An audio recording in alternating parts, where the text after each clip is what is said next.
जय हिंद साथियों। Antyodaya civil service academy में आपका स्वागत है। भारतीय राज्य व्यवस्था की इस श्रृंखला में आज हम बात करने जा रहे हैं निर्णय प्रक्रिया में जन भागीदारी अर्थात participation of citizens in the decision making process. आइए शुरुआत करते हैं और सर्वप्रथम जानते हैं एमपीपीएससी मेंस के सिलेबस में इस टॉपिक की स्थिति को। वर्ष 2019 के सिलेबस की बात की जाए तो सामान्य अध्ययन के द्वितीय प्रश्न पत्र में 1.11 टॉपिक के अंतर्गत इसका वर्णन है। साथ ही साथ वर्ष 2020 के सिलेबस की बात करें तो सामान्य अध्ययन के ही द्वितीय प्रश्न पत्र में इकाई 3 में इस टॉपिक का वर्णन किया गया है। साथ ही साथ इस टॉपिक की महत्ता और अधिक बढ़ जाती है निबंध के पेपर में, जिसमें सीधे लोकतंत्र में जनता की भागीदारी को पूछे जाने की संभावना हमेशा बनी रहती है। आइए शुरुआत करते हैं और सर्वप्रथम जानते हैं हम इस टॉपिक के अंतर्गत किस किस परिप्रेक्ष्य में इसका अध्ययन करेंगे। सर्वप्रथम हम जानेंगे इसका परिचय, साथ ही जानेंगे जन भागीदारी के महत्वपूर्ण साधन, इसकी आवश्यकता, पंचायती राज में जन भागीदारी जो कि एक महत्वपूर्ण मुद्दा है, इसकी हम चर्चा करेंगे। साथ ही साथ जन भागीदारी के महत्व और पिछले कुछ साल पहले माय गवर्नमेंट ऐप जो सरकार द्वारा प्रारंभ किया गया है उसकी हम विस्तार से चर्चा करेंगे। तो आइए शुरुआत करते हैं सर्वप्रथम इसके परिचय से। लोकतंत्र में समस्त जनता शासन में भागीदार होती है और शासन की वैधता का स्रोत भी जनता ही होती है। लोकतांत्रिक व्यवस्था वह है जिसमें जनता सरकार को निर्णय लेने, कानूनों का निर्माण करने और उन्हें लागू करने का अधिकार प्रदान करती है। इसको पढ़ने से यह स्पष्ट होता है कि लोकतंत्र में जो जन भागीदारी है वो लोकतांत्रिक देश की ही विशेषता है, अलोकतांत्रिक देश की नहीं। आगे इसे और अधिक जाने तो लोकतंत्र का मूल विचार यह है कि लोग नियम बनाने में भागीदार बनकर स्वयं ही शासन करें। सभी नागरिकों की समान भागीदारी लोकतंत्र का आधार स्तंभ होता है। इसीलिए निर्णय प्रक्रिया में जन भागीदारी अत्यंत ही आवश्यक होती है। आइए अब हम बात कर लेते हैं जन भागीदारी के माध्यमों की।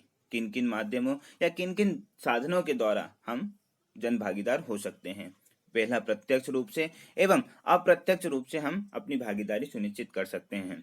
प्रत्यक्ष रूप में बात करें तो सार्वभौम वयस्क मताधिकार, जिसका वर्णन भारतीय संविधान के अनुच्छेद 326 में किया गया है, यह निर्णय प्रक्रिया में जनता की भागीदारी को सुनिश्चित करने का सबसे महत्वपूर्ण माध्यम है। यदि कोई सरकार अपने सभी वयस्क नागरिकों को मताधिकार प्रदान नहीं करती है तो वह निर्णय प्रक्रिया में नागरिकों को भागीदार होने से रोकती है और ऐसी सरकार लोकतांत्रिक नहीं कही जा सकती है। अन्य साधनों की बात करें तो अप्रत्यक्ष रूप में भी जनता लोकतंत्र में निर्णय लेने में भागीदार हो सकती है। अप्रत्यक्ष लोकतंत्र में चुनाव के माध्यम से जनता अपना प्रतिनिधि चुनकर शासन में भागीदार बनती है। चुनाव के अलावा सरकार के कार्यों में रुचि रखकर और उसकी समीक्षा करके भी जनता अपनी भागीदारी सुनिश्चित करती है। वह हड़ताल, जुलूस, धरना प्रदर्शन, हस्ताक्षर अभियान एवं विभिन्न आंदोलनों के द्वारा जनता सरकार के निर्णयों को उसके सामने लाती है और उन्हें बदलने के लिए भी मजबूर करती है।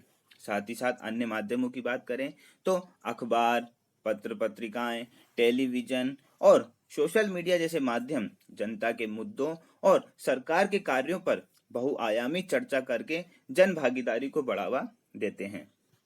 आइए अब हम बात कर लेते हैं इस जन भागीदारी की आवश्यकता ही क्यों पड़ी। सर्वप्रथम स्थानीय आवश्यकताओं का सही आकलन करने के लिए यहाँ यह स्पष्ट होगा कि सबसे अधिक जानकारी स्थानीय लेवल पे किस कार्य की है यह जनता ही बता सकती है। अतः सरकार जनता के माध्यम से स्थानीय आवश्यकताओं का सही आकलन कर सकती है।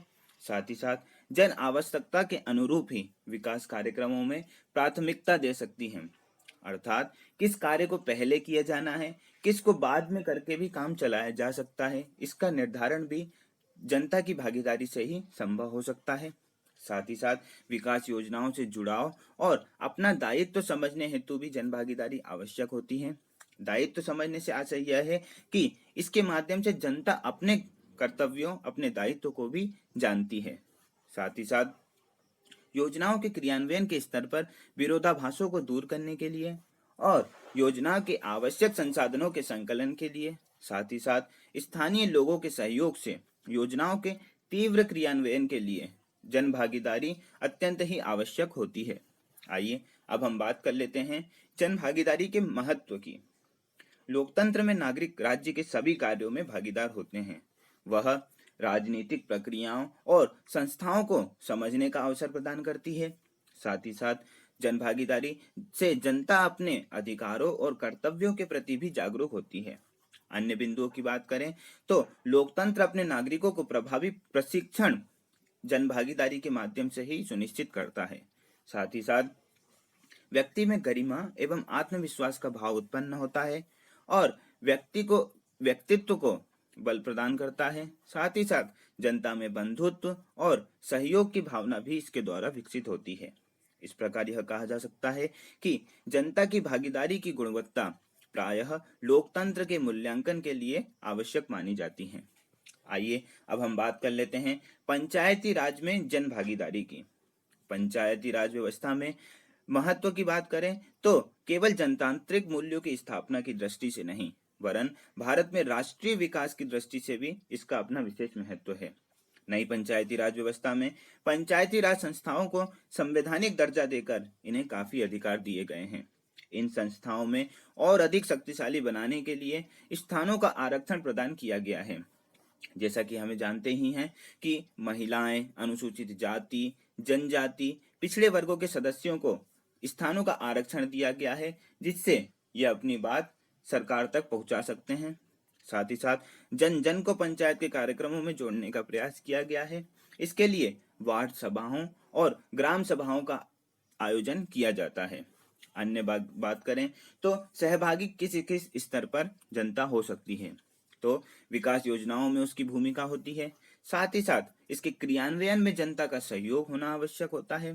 साथ ही साथ योजनाओं के लाभ में जनसाधारण का हिस्सा और विकास कार्यक्रमों के मूल्यांकन में भागीदारी इसकी सबसे महत्वपूर्ण विशेषता है कि जो पंचायती राज में नागरिकों पर निर्भर करती है। अतः यह कहा जा सकता है कि यदि पंचायती राज व्यवस्था को सफल बनाना है तो अधिक से अधिक लोगों को इन संस्थाओं के साथ जोड़ना होगा। आइए अब हम बात कर लेते हैं एक महत्वपूर्ण बिंदु की। भारत के प्रधानमंत्री श्री नरेंद्र मोदी जी का कथन है कि लोकतंत्र लोगों की भागीदारी के बिना असंभव है। इसीलिए केंद्र सरकार के द्वारा मेरी सरकार माय गवर्नमेंट पोर्टल लॉन्च किया गया है। क्या है माय गवर्नमेंट पोर्टल, इसको हम आगे जानते हैं। माय गवर्नमेंट पोर्टल सरकार की निर्णय प्रक्रिया में लोगों की भागीदारी बढ़ाने के लिए केंद्र सरकार द्वारा प्रारंभ किया गया है। इसमें कोई भी यह पहल नागरिकों और दुनिया भर के लोगों को महत्वपूर्ण मुद्दों पर अपने विचार भारत के प्रधानमंत्री के साथ साझा करने का अवसर प्रदान करता है, जो कि निर्णय प्रक्रिया में नागरिकों की भूमिका सुनिश्चित करने के लिए एक महत्वपूर्ण कदम साबित हुआ है। आइए अंत में हम चलते हैं इसके एक निष्कर्ष की ओर। बात करें तो सहभागिता जो है मुख्य रूप से लोकतांत्रिक व्यवस्थाओं का आधार माना जाता है, जिनमें सम्मति, समानता, उत्तरदायित्व, बहुमत का शासन तथा लोकप्रिय संप्रभुता इत्यादि विशेषताएं पाई जाती हैं। इन लोकतांत्रिक शासन व्यवस्थाओं की सफलता जनता द्वारा इनके संचालन में भागीदारी पर ही निर्भर करती है। तो आपको यह वीडियो कैसा लगा, कमेंट बॉक्स में अपना सुझाव अवश्य दें। साथ ही साथ इस वीडियो को लाइक और शेयर अवश्य करें एवं हमारे चैनल को सब्सक्राइब करना ना भूलें। धन्यवाद।